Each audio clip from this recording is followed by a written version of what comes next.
Captain Lyra Kane hadn't intended to drift anywhere near the Black Veil system, let alone stop there. The region was infamous, a place where ships disappeared without a trace. Pirates, gravitational anomalies, or something worse, it didn't matter. Nobody sane went near it unless they had a death wish. But Lyra's luck had always been questionable at best, and today was no exception. Her ship, the Orpheus, was running low on fuel, and she'd resorted to a tasteless protein shake to keep herself focused. The bitter concoction clung to her tongue as the ship's console blinked red, snapping her attention to the flashing alert. "Distress beacon detected," announced Deadpan Dave, the Orpheus's monotone AI assistant. "Location?" Lyra asked, wiping her mouth with the back of her hand. "Coordinates traced to a derelict vessel in the Black Veil system. Probability of structural integrity, 13%. Life signs, weak but present." Lyra's first instinct was to ignore it. She wasn't a rescue pilot. She wasn't even technically part of the Interstellar Shipping Guild anymore. Years of bending rules had landed her in unofficial exile. Still, there was something haunting about the lone signal. She tapped a button to open a comm link. "This is Captain Lyra Kane of the Orpheus. Your distress beacon has been received. State your emergency." Static filled the channel, followed by a faint, high-pitched voice. "I'm hungry." Lyra frowned. That wasn't the response she'd expected. "You're hungry?" "Yes. Please. I haven't eaten in so long." The voice trembled, its desperation cutting through the static. Lyra scanned the signal's origin, bringing up a visual of the vessel. The ship was barely more than a scrap heap, its hull scorched and riddled with holes. "Where's your crew?" Lyra asked, toggling a closer look. "They're gone." The voice cracked. "My mother is gone." A chill ran down her spine. The tone wasn't human, too layered, too resonant. It had an almost musical quality, like a haunting melody trying to form words. Lyra leaned back, crossing her arms. "Look," she said, trying to keep her voice steady, "if this is some pirate trick." "It's not," the voice interrupted. "Please. I'm alone. I'm cold. I'm so hungry." Lyra hesitated, glancing at the coordinates again. It was a bad idea, she knew that much. Nobody just stumbled into the Black Veil and came out fine, but there was something raw in the voice that she couldn't shake. "Deadpan," she said, turning to the console. "Plot a course for the distress signal." The AI hesitated. "I must advise against this action, Captain Kane. The Black Veil system." "I know," she snapped. "Just do it." The Orpheus hummed to life, its engines groaning as Lyra adjusted the heading. She checked her sidearm and her emergency pack, then gritted her teeth. If this turned out to be a trap, she'd be ready. Docking with the alien vessel was nerve-wracking. Its airlock was barely functional, the seal hissing like a wounded animal as Lyra forced it into place. She stepped through cautiously, the air cold enough to sting her lungs. The ship was a graveyard. Dim emergency lights flickered along the walls, casting long shadows over the narrow corridors. Scorch marks and jagged edges hinted at an attack. Possibly pirates, maybe something worse. "Hello," she called out, her voice echoing through the silence. A faint shuffle answered her. Lyra turned sharply, her hand hovering near her sidearm. A small figure emerged from the shadows. At first, she thought it was a child, but as it stepped closer, she realized it wasn't human. The creature was no taller than her waist, with smooth, sapphire blue skin that shimmered faintly in the dim light. Its eyes were impossibly large and glowed softly, like twin moons trapped in its skull.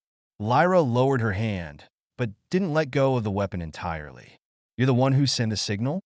The alien nodded, clutching a tattered piece of fabric that looked like an old cloak.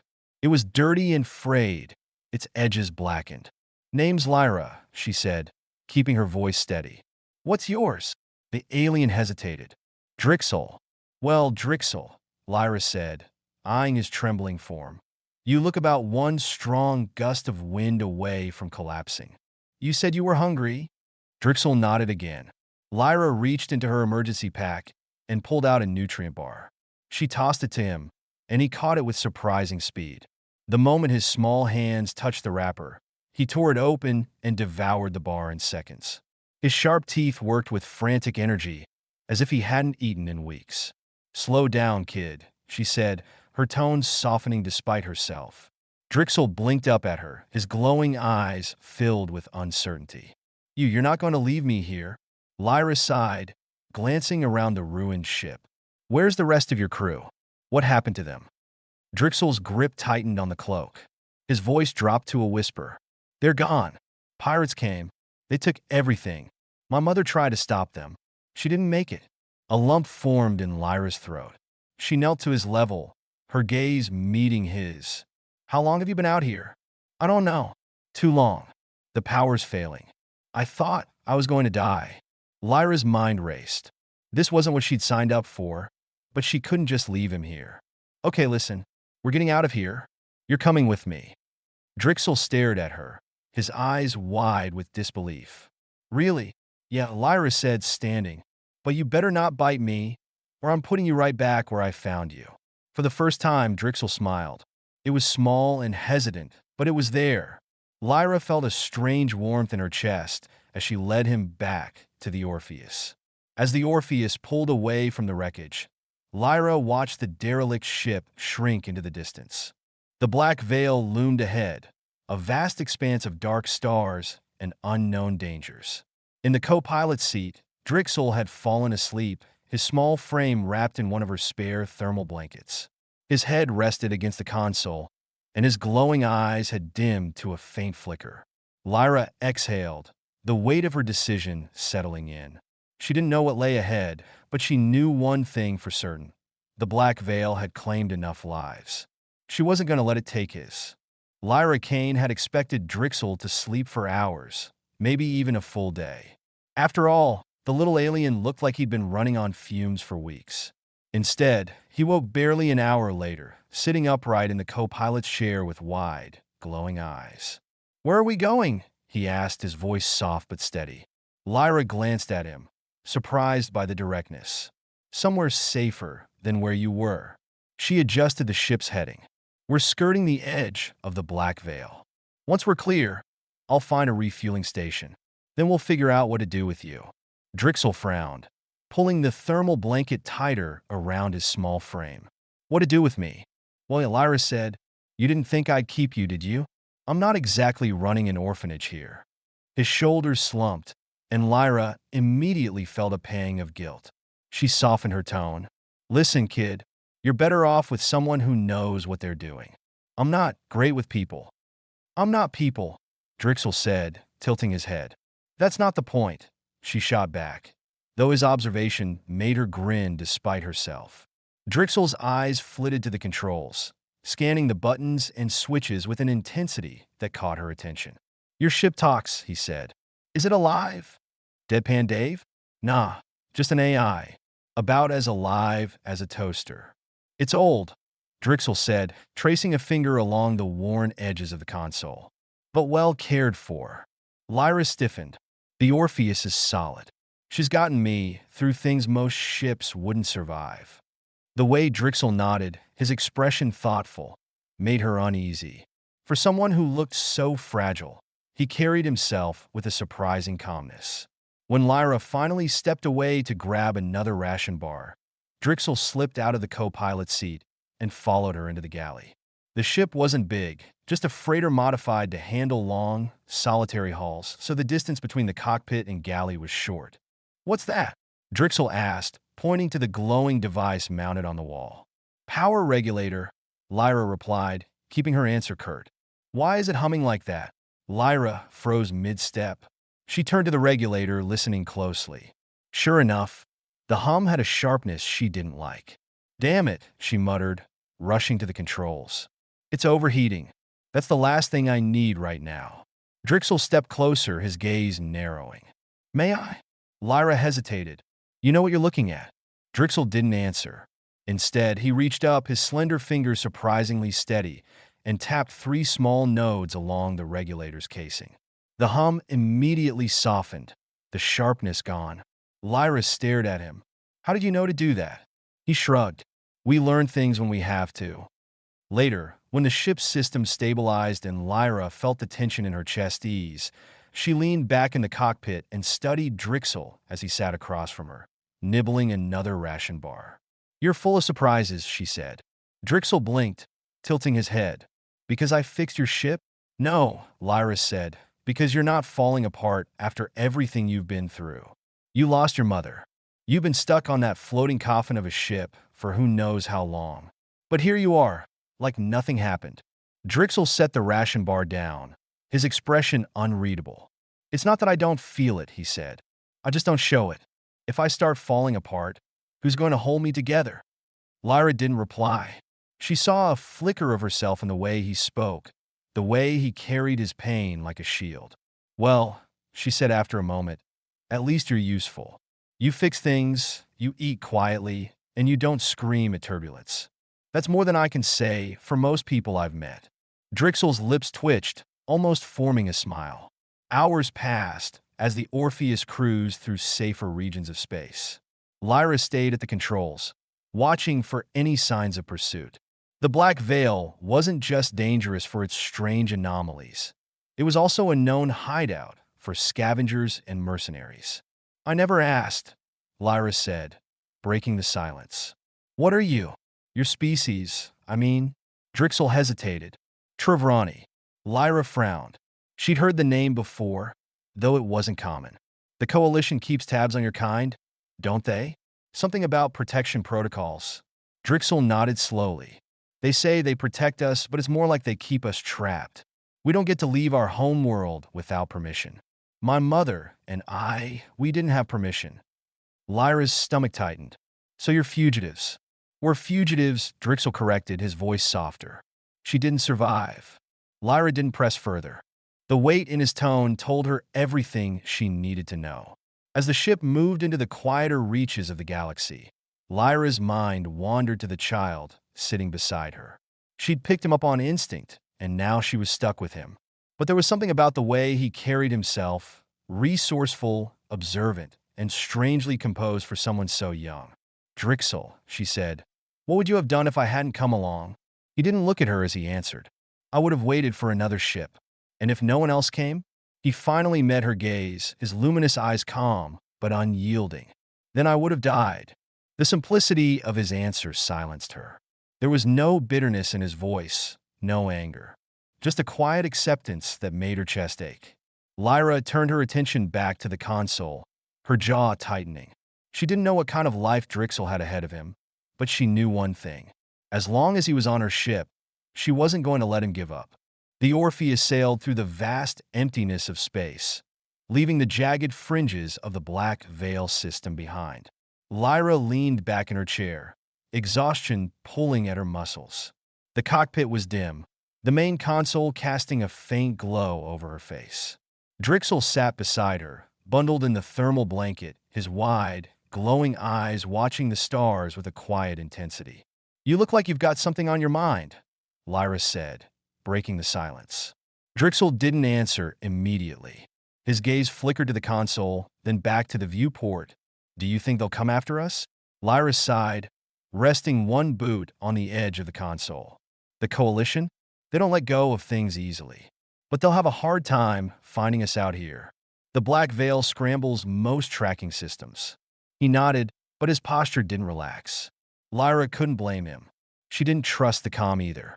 Her console chirped suddenly, an insistent sound that made her stomach drop. She sat up straight, scanning the readout. "Contact," Deadpan Dave announced in his infuriatingly neutral tone. "Define contact," Lyra muttered, her hands already moving over the controls. "Two vessels. Coalition Patrol class. Distance, 22 kilometers. Trajectory, intercept course." Drixel tensed beside her, gripping the edge of his chair. "They found us." Lyra's jaw tightened. "Guess I spoke too soon." She reached for the throttle. "Strap in, kid. Things are about to get interesting."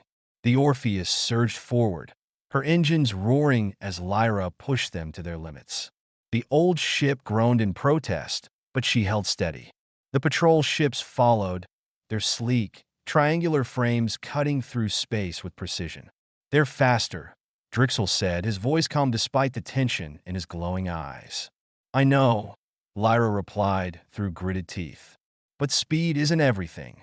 She angled the Orpheus sharply, veering toward a cluster of debris, scrap from long-forgotten battles. Twisted metal floated aimlessly, jagged edges gleaming like teeth in the dim starlight. Hold on, she warned.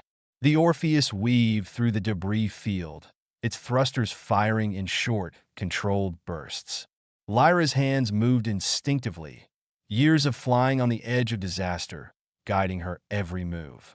Behind them, the coalition ships adjusted their approach, their advanced navigation systems compensating for the obstacles. They're not breaking off, Drixel said, his voice tight. They won't, Lyra shot back. The coalition doesn't back down. They'll chase us to the ends of the galaxy if they think you're worth it. Drixel's brow furrowed. Why do they care so much? I'm just one Trevrani. Lyra didn't answer. She couldn't. The truth was she didn't know, but she suspected there was more to Drixel's story than he was telling. The console beeped again, louder this time. Lyra's stomach sank as a third blip appeared on the radar, ahead of them this time. They've got reinforcements, she muttered. The new ship was larger than the patrol craft, a coalition cruiser bristling with weaponry. It hovered in their path like a predator, sizing up its prey. They're going to trap us, Drixel said, his voice flat.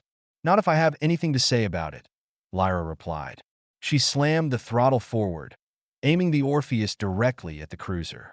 Drixel's eyes widened. Are you insane? You can't fight them. I'm not planning to.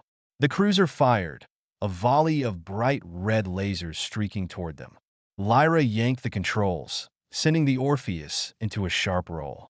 The shots grazed their shields, making the ship shudder violently. Shields at 48%, Deadpan Dave reported. Thanks for the pep talk, Dave, Lyra muttered. She spotted an opening, a narrow corridor between two massive asteroids just beyond the cruiser. It was a risky maneuver, but it was their only chance. See that gap? She asked, nodding toward the asteroids. Drixel nodded. You're going through there? Unless you've got a better idea. He didn't respond, which Lyra took as agreement. The Orpheus hurtled toward the asteroid field, its engines screaming under the strain. The cruiser followed, its bulk making it slower, but no less threatening. Lyra's hands moved with precision, guiding the ship through the labyrinth of rock and debris. The patrol ships flanked the cruiser, their smaller size allowing them to navigate the field more easily. They're closing in, Drixel said, his eyes darting to the radar. Not for long. Lyra flipped a switch, deploying a series of chaff pods. The small devices exploded behind them, releasing clouds of metallic fragments that scrambled the coalition ship's sensors. The patrol craft hesitated, their movements becoming erratic as their targeting systems struggled to recalibrate. The cruiser pressed on, its weapons firing blindly into the field. Shields at 22%, Deadpan Dave announced. Shut up, Dave, Lyra snapped. The largest asteroid loomed ahead, its surface pockmarked with craters and jagged outcroppings. Lyra aimed for a narrow crevice, angling the Orpheus sharply as she pushed the engines to their limits. The ship scraped through, sparks flying as the hull skimmed the rocky edges. Behind them, the cruiser fired again, its shots exploding harmlessly against the asteroid's surface. They can't follow us through there, Lyra said, her voice steady despite the adrenaline coursing through her veins. Drixel exhaled, his grip on the console loosening. That was terrifying, Lyra smirked. You're welcome. Once they were clear of the asteroid field, Lyra slowed the Orpheus to a cruising speed. The coalition ships were gone, their pursuit cut short by the field's density. Drixel slumped in his chair, his glowing eyes dimming slightly as the tension drained from his small frame. You didn't have to do that, he said quietly. Lyra glanced at him. Do what? Riskeveting. For me. She studied him for a moment, then shrugged. I don't leave people behind. Not anymore. Drixel tilted his head. Not anymore? Lyra hesitated, her expression darkening. Let's just say I've made mistakes. But I'm not making the same ones twice. Drixel didn't press further. Instead, he turned his attention back to the stars, his gaze distant. As Lyra guided the Orpheus toward open space, she couldn't shake the feeling that this was only the beginning. The coalition wouldn't stop, and she had a sinking suspicion that whatever they wanted from Drixel was bigger than either of them realized. But for now, they were alive. That would have to be enough. The quiet hum of the Orpheus filled the cockpit as Lyra adjusted the navigation controls, her brow furrowed in concentration. Outside the viewport, the stars stretched like streaks of silver paint, blurring with the ship's steady drift. Drixel sat cross-legged in the co-pilot's seat, a thermal blanket still draped over his thin shoulders. His wide, glowing eyes scanned the buttons and levers on the control panel with the focus of someone trying to decipher an alien language. "What does this one do?" he asked, pointing to a blinking orange light. Lyra glanced at him. "That's the proximity alarm. It tells me when we're about to crash into something." Drixel tilted his head, his expression serious. "It's not very loud. What if you don't hear it?" "I don't rely on alarms, kid. I rely on these," she said, tapping her temple. Drixel's lips twitched, almost forming a smile. "But you could forget. Are you saying I'm old?" Lyra raised an eyebrow, feigning offense. "Your ship is old," Drixel said, the corner of his mouth lifting slightly. Lyra chuckled. "Fair point." She turned back to the controls, suppressing a grin. "So, what's with all the questions? You looking to take over my job?" Drixel hesitated, his gaze dropping to his hands. "I want to learn," he said softly. "If I can't fly, I'm useless." Lyra frowned, caught off guard by the weight of his words. She leaned back in her chair, crossing her arms. "Kid, being able to fly doesn't make you useful. It just makes you a pilot." Drixel looked up at her, his glowing eyes narrowing slightly. "You're a pilot. You're not useless." Lyra paused, the boy's earnestness leaving her uncharacteristically speechless. She sighed, rubbing the back of her neck. "Fine. If you're that eager, let's see what you've got." Drixel's eyes widened. "You'll teach me? Don't make me regret it," she said, motioning for him to scoot closer. Lyra began with the basics. She pointed out the key controls, explaining the functions of the thrusters, stabilizers, and manual override. Drixel listened intently, his glowing eyes darting between the controls and her face as she spoke.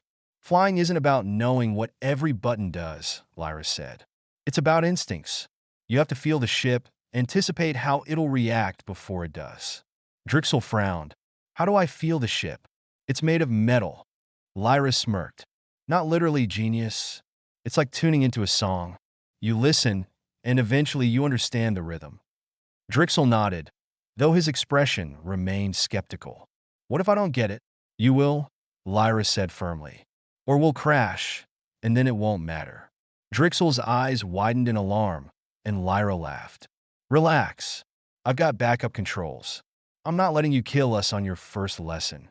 After an hour of practice, Drixel took the controls under Lyra's watchful eye. His movements were hesitant, his hands trembling slightly as he adjusted the throttle. "You're overcompensating," Lyra said. "Small adjustments. The Orpheus isn't going to bite." Drixel gritted his teeth, his jaw set with determination. He eased back on the throttle, and the ship's nose leveled out. "Better," Lyra said, nodding approvingly. The boy's shoulders relaxed slightly, and a flicker of pride crossed his face. But before Lyra could say anything else, the proximity alarm blared. "Don't panic," Lyra said quickly, her voice steady. "What's the first thing you do?" Drixel's fingers froze over the controls. He swallowed hard, his glowing eyes darting to the console. "Check the radar." "Good. What's it telling you?" He scanned the display. "There's something moving toward us. Fast." Lyra leaned over to check the radar. Her stomach tightened when she saw the blip.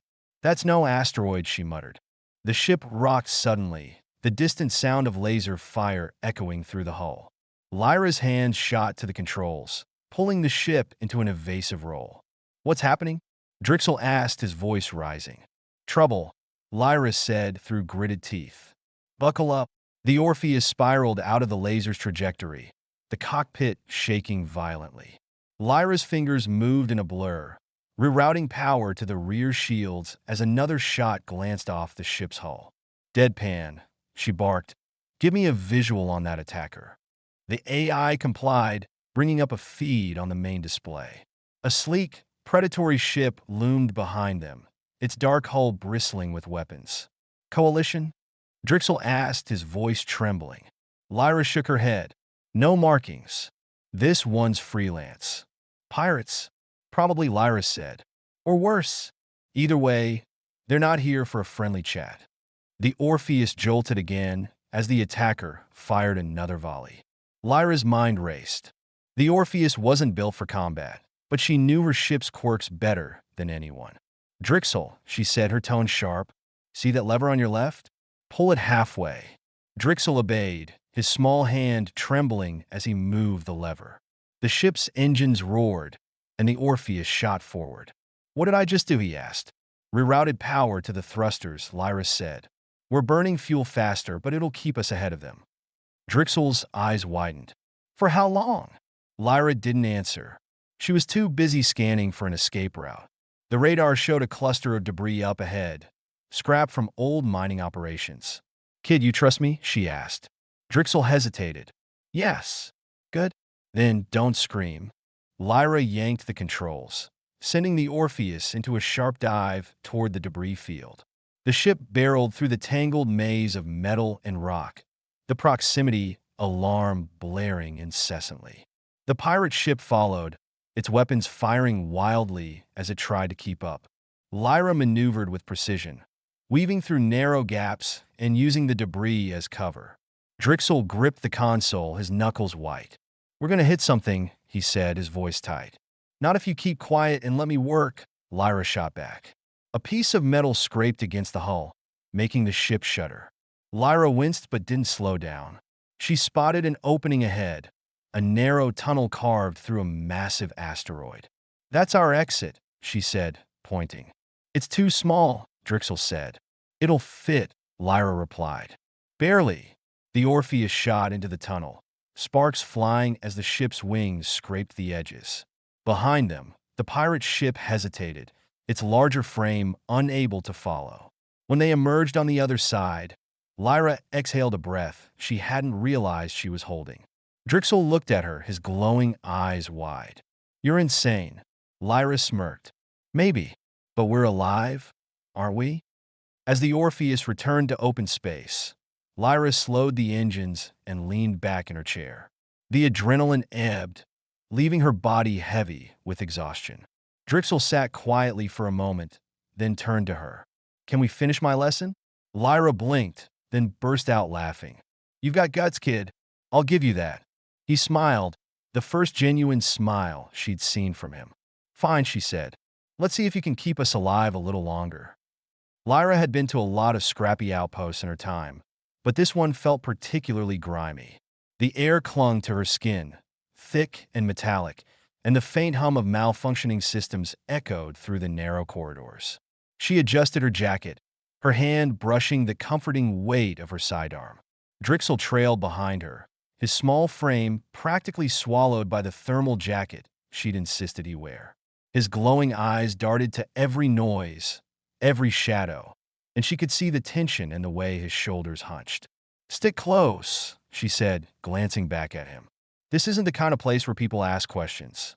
That's good for us, but bad if we make the wrong kind of friends. He nodded, but his gaze lingered on a flickering neon sign advertising a bar. The crude alien script beneath it promised, drinks that'll make you forget your debts. A sentiment Lyra found uncomfortably relatable.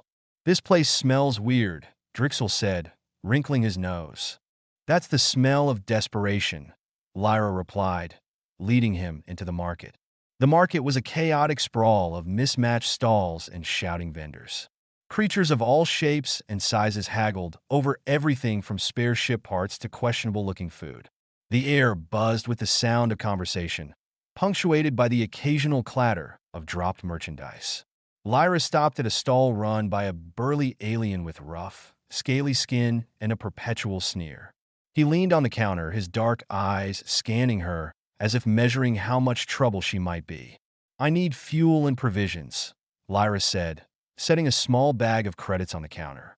The alien snorted. This is a coalition outpost, isn't it? Lyra raised an eyebrow. Does this place look like it has standards? The alien barked a laugh, showing a row of jagged teeth. Fair enough. How much fuel? Enough to get me a few systems away. And no watered-down junk, Lyra said, her tone firm. The alien grunted, tossing a few fuel canisters onto the counter along with a box of vacuum-sealed rations. As he packed up her order, Lyra's gaze flickered to Drixel, who was lingering a few feet away. He was staring at a collection of worn trinkets laid out on a cloth, his glowing eyes wide with curiosity. Lyra opened her mouth to call him back, but something about the way he stood there made her pause. For a moment, he looked like a normal kid. "Don't wander off," Lyra said as she approached, keeping her voice light. "I wasn't," Drixel replied, though his tone lacked conviction. He pointed to a small, rusted pendant shaped like a spiral. "What is this?" The vendor, a wiry creature with too many arms, leaned forward. "Old Trevani artifact," they said in a voice that was more hiss than speech. "Very rare. Belonged to a priestess." Drixel froze, his expression unreadable. "Is it real?" Lyra asked, narrowing her eyes. The vendor hesitated, then shrugged. "Who knows? You buying or not?" Lyra glanced at Drixel, who was still staring at the pendant. She sighed, pulling a few credits from her pocket and tossing them onto the cloth. "We'll take it." The vendor snatched the credits with a satisfied hiss, and Drixel held the pendant gingerly, as if it might break. "Thank you," he said softly. Lyra ruffled his hair, earning a small, reluctant smile.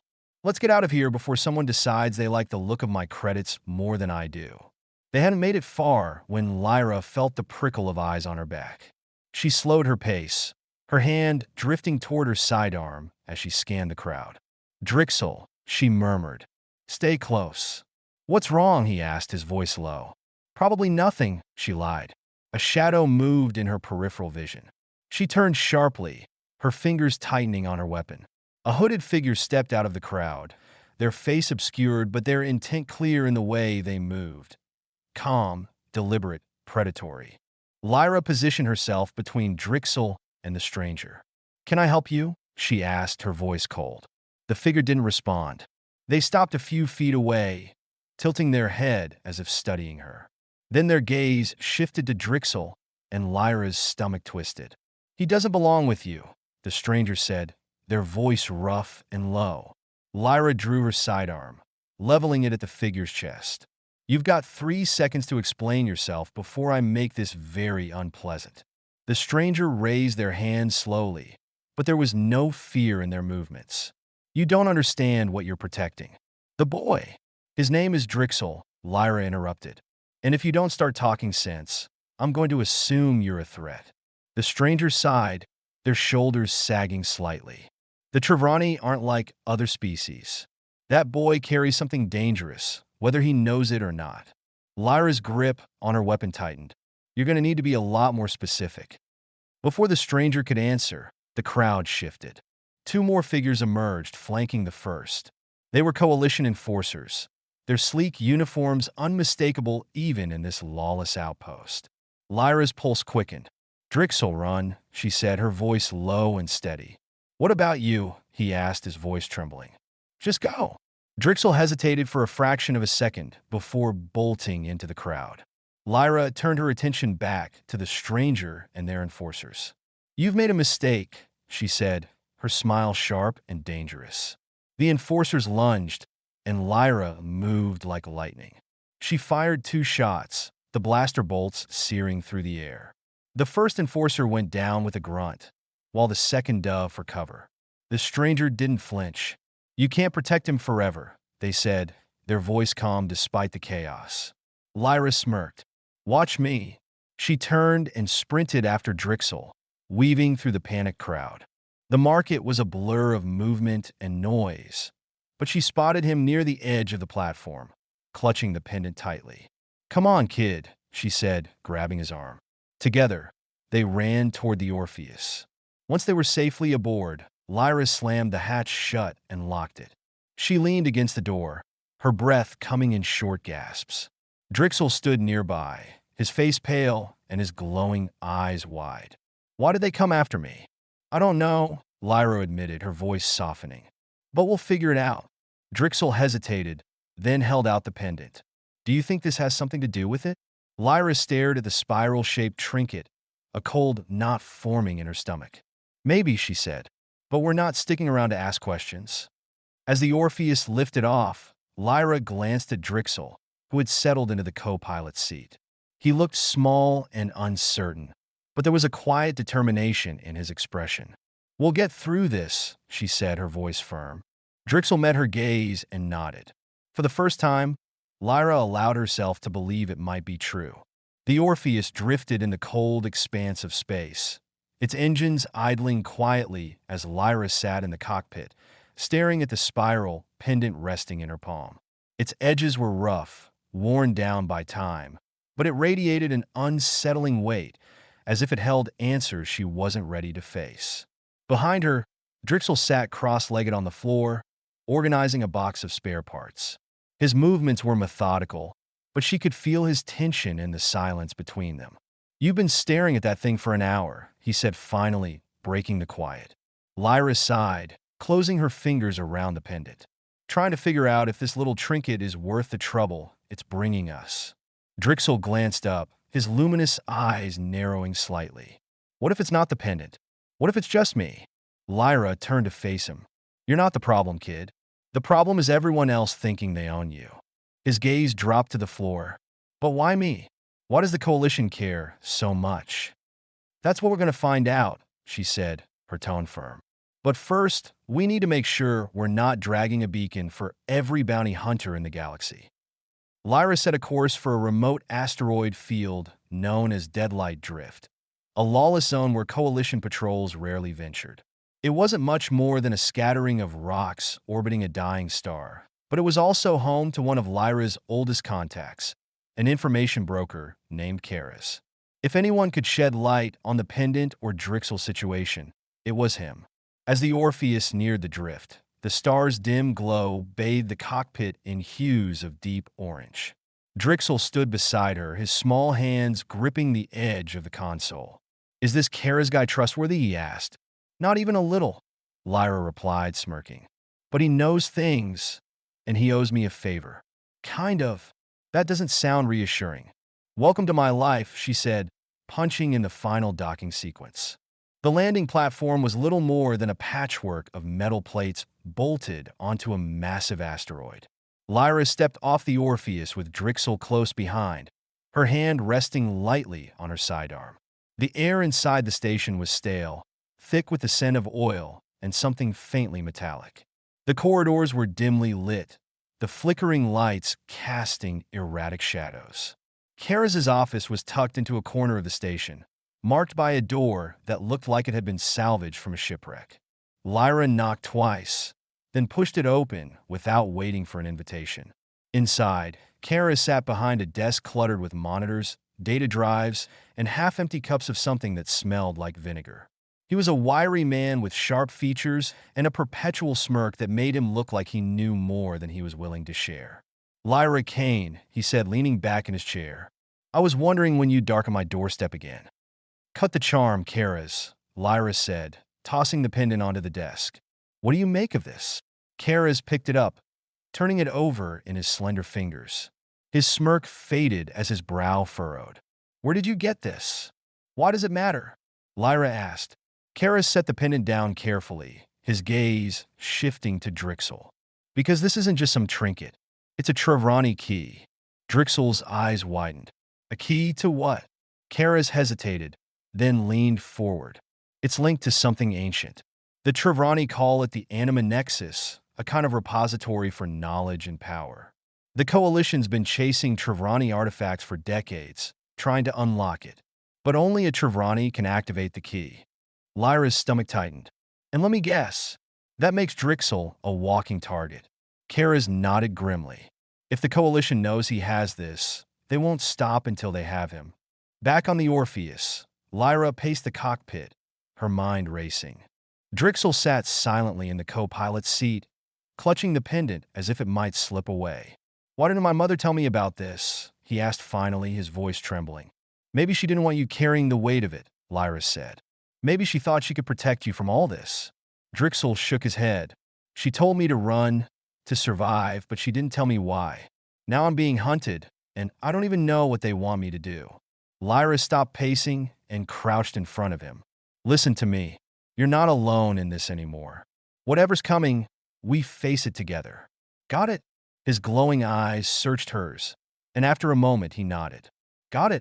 As the Orpheus left Deadlight Drift, Lyra's mind lingered on Kara's words. If the key really was connected to something as powerful as the Anima Nexus, it explained the Coalition's relentless pursuit. But it also meant they were in far deeper trouble than she'd realized. The ship's console beeped, pulling her from her thoughts. Proximity alert, Deadpan Dave announced. Unidentified vessel on intercept course. Lyra's pulse quickened. She scanned the radar, her heart sinking as a familiar shape appeared. A Coalition cruiser. Drixel, she said, her voice calm but urgent. Get to the engine room. If this goes bad, I need you to trigger the failsafe. He hesitated, his small frame tense with fear. Go, she repeated, her tone firm. As he disappeared down the corridor, Lyra gripped the controls, her jaw set. She wasn't going to let the Coalition take him. Not now. Not ever. The cruiser loomed closer, its weapons locking onto the Orpheus. Lyra's fingers danced over the console, rerouting power to the shields and priming the engines for an escape. Let's see what you've got, she muttered, her grin sharp and defiant. The Orpheus surged forward, plunging into the darkness with the Coalition ship close behind. Lyra's heart pounded, but she felt something she hadn't in a long time. Purpose. She wasn't just running anymore. She was fighting for something, for someone, and for the first time, that felt like enough. The Orpheus hurtled through the dark void, its engine straining against the relentless pursuit of the Coalition cruiser. Blaster fire streaked past, lighting up the cockpit in harsh flashes. Lyra gripped the controls tightly, her focus unshakable. We can't outrun them forever, she muttered to herself, her voice edged with frustration. In the engine room, Drixel crouched near the failsafe controls, his small hands trembling as they hovered over the panel. His glowing eyes flicked to the pendant hanging around his neck, the spiral design catching the dim light. He had overheard what Kara said about the Anima Nexus and understood now why the Coalition wanted him. But understanding hadn't brought clarity. It had only deepened his fear. Lyra, he said over the comms, his voice shaky. If they catch us, they won't, she interrupted, her tone firm. What if they do? There was a pause before Lyra replied. Then we make sure they don't get what they want. Her words were like a promise and a challenge. The radar beeped urgently as the cruiser closed the gap. Lyra cursed under her breath, scanning the area for options. Ahead lay an uncharted planet, its surface shrouded in swirling clouds of gold and green. Her instincts told her it wasn't safe, but it was their only shot. She opened the comms. Drixel, strap in. We're heading planet-side. Is that a good idea? He asked, his voice faint. Not even a little. The Orpheus plunged into the planet's atmosphere, the hull shuddering as golden clouds engulfed them. The air outside crackled with energy, bolts of vibrant green lightning streaking through the storm. Lyra's hands moved with precision, steadying the ship as turbulence tossed it like a toy. Behind them, the Coalition cruiser hesitated, its bulk struggling to navigate the storm. That's right, Lyra muttered. Come get us. The Orpheus broke through the clouds, revealing a surface unlike anything Lyra had ever seen. Towering crystalline spires jutted from the ground, their translucent forms glowing faintly. Rivers of liquid light wove through the landscape, casting shifting reflections onto the rocky terrain. Drixel stumbled into the cockpit, his glowing eyes widening at the sight. What is this place? I was hoping you'd tell me, Lyra replied. The ship's console beeped, drawing her attention. A strange energy signature emanated from a nearby canyon, its intensity spiking with each passing second. Whatever it is, it's calling to us, Lyra said. Or warning us, Drixel added. Only one way to find out. They landed the Orpheus near the canyon's edge, the ship's engines hissing as they powered down.